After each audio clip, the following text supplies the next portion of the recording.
And now she's squeezing the new Charmin bathroom tissue. Please don't squeeze the Charmin. But Mr. Whipple, this new Charmin bathroom tissue is so soft, so squeezably soft. Fragrant. Mrs. Logan. Hello, Zero Books readers and viewers.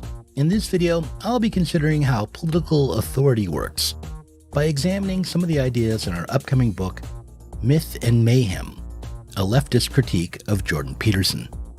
Specifically, the ideas in Slavoj Zizek's introduction to the volume.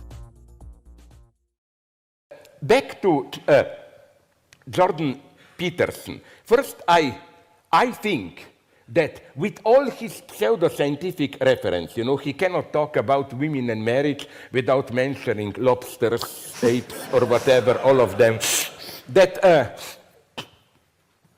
if you go to the end in this direction, mirroring relations of domination among animals, projecting them onto humans, then we humans are doomed, my God, because humanity as such is unnatural. What is the idea of equality, freedom, and so on and so on? This is human madness. I want to start somewhere entirely different than this present moment. I want to start with the debate between Jordan Peterson and Slavoj Zizek that happened last year. Where are the Marxists here? I don't know any. Who is a Marxist here? Well, show me any big names of political correctness. Who are these postmodern, egalitarian, neo-Marxist, and where do you see any kind even of Marxism? I see in it mostly an impotent, an utterly impotent moralization. Please, I'm so sorry that I was too long. No, that's no problem. Please. Well, I mean, organization like Jonathan Haidt's, what's it called? After the debate, many people on the left felt that Zizek was too conciliatory to Peterson, that he didn't go after him enough, and that in the end, they were in agreement more than they were in disagreement.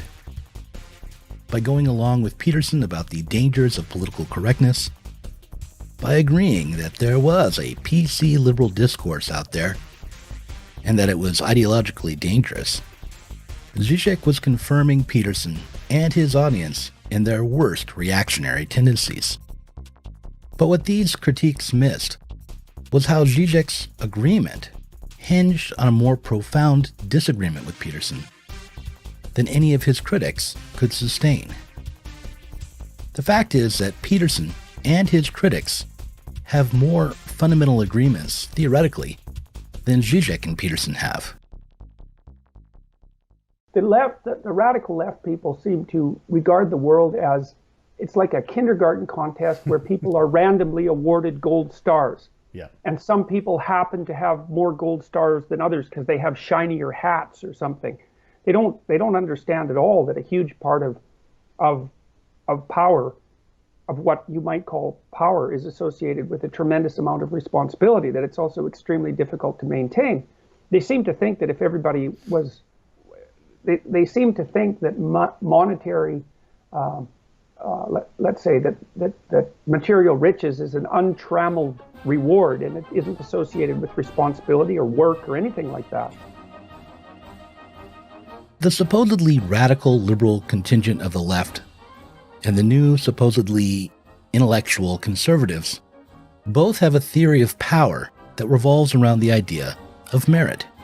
Zizek, on the other hand, has a very different idea about what social power is and about how it works.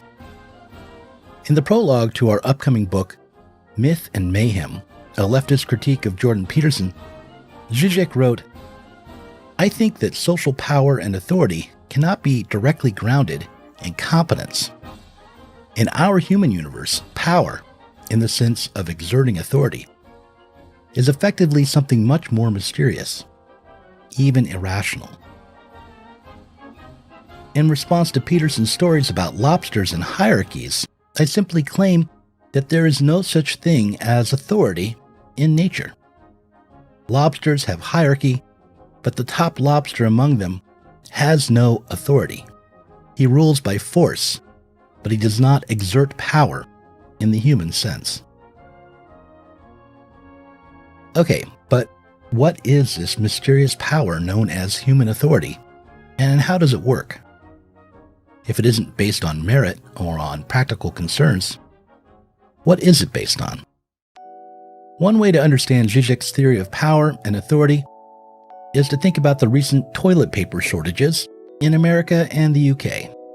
A few weeks back, a rumor started to circulate that people were hoarding toilet paper, and this rumor led others, people who would not be prone to hoard toilet paper otherwise, to act in this same way.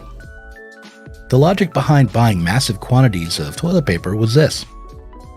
I don't believe that there's a reason to buy many rolls of toilet paper, but I believe that there are other people who do believe that this is a smart move in a time of crisis.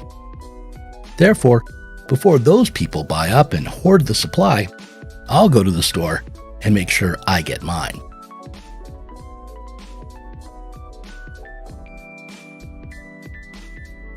How does this relate to power? Well, this way. The US presidential candidate Joe Biden's recent ascendancy is pretty much the same as the rise of the primacy of toilet paper. He's not running as a candidate with any particular abilities or any exciting plans. He doesn't justify his campaign with any concrete reasons behind his taking of power. Quite the contrary, most everyone is well aware that he is very likely to be experiencing cognitive decline and that his political career is the career of an opportunist who blows with the wind and who is more than willing to prostitute himself to moneyed interests. He is not even believed to be a cunning campaigner, but is known to be a man who always gets caught in the lies he tells, who has never been able to avoid self-destruction on the campaign trail, and who is very likely to repeat the same losing strategies that put Trump into the White House in 2016.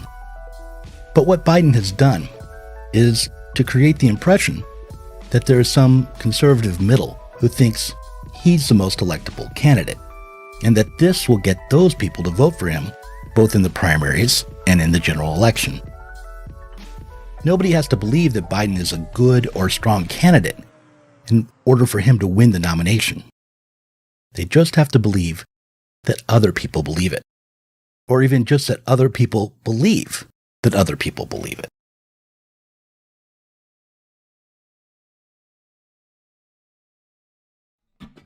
This is what Zizek sometimes calls the reality of the virtual, or the trash can of ideology.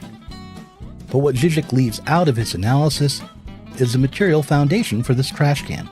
That is, he leaves out the fundamental power or authority that operates through the beliefs that are maintained at the level of production. That is, the really existing ideological specter of capital, which is the ultimate one who is supposed to believe. By leaving that out, he leaves out the beliefs of the powerful.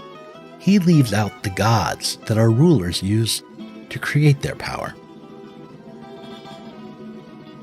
While it's true that in our society the powerful, like a quack doctor, simply bury their mistakes, the fact is that the way ideology shapes our material lives sets real limits on who can get whom to believe what, or to believe that others believe.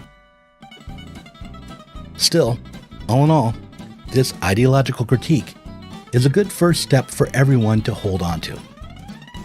There's no simple, straightforward, merit-based power in the world. There's no state of nature to return to. We are all raccoons eating from the trash can all the time.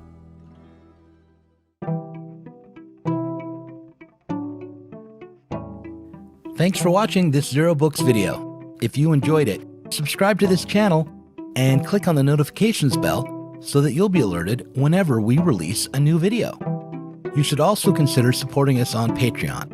Our patrons get access to our Inside Zero Books podcast every week and can get access to the Zero Books Book Club and help us to continue making online content from the left.